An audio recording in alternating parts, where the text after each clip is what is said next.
I had the dream first. Not the kind you forget when you wake up. This one lingered, vivid, almost a second reality. In it, I was married, settled in a house filled with sunlight and the faint smell of fresh flowers. My spouse smiled at me the way I'd always wanted to be seen, our children laughed in the background, and the world felt orderly, perfect. When I woke, only 30 minutes had passed, but my chest ached like a week had gone by. It was strange, surreal, that something so imaginary could feel heavier than reality. I told myself it was just sleep, just the mind's idle playing. But the more I tried to shake it, the more I noticed how sharply it contrasted with my life outside that dream. Because outside, nothing was perfect. My wedding, which should have been one of the happiest days of my life, was weeks away, and already the cracks were showing. My sister, who had volunteered to help with preparations, had started making suggestions that weren't suggestions at all.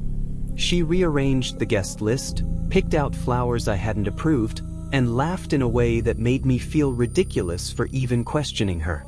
I tried to tell myself I was being paranoid. Maybe she just wanted to help.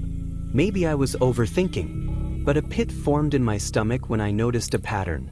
Every time I imagined a choice for the wedding, the cake, the music, the seating, she made the opposite decision and presented it to me as fact.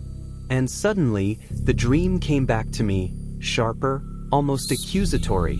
A life that was orderly, harmonious, completely within my control.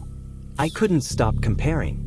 Every small betrayal by my sister, every deviation from my vision, felt amplified by the memory of what could have been in the dream.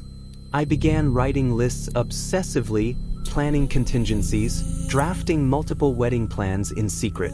I even caught myself imagining scenarios where her manipulations would backfire, where the tables would turn and the day would belong to me alone.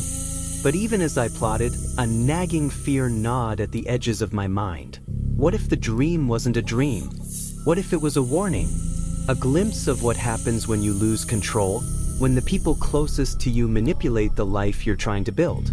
I didn't know it yet, but this was only the beginning. And by the time the wedding day came, nothing would feel real. Not the dream, not the preparations, not even the people around me.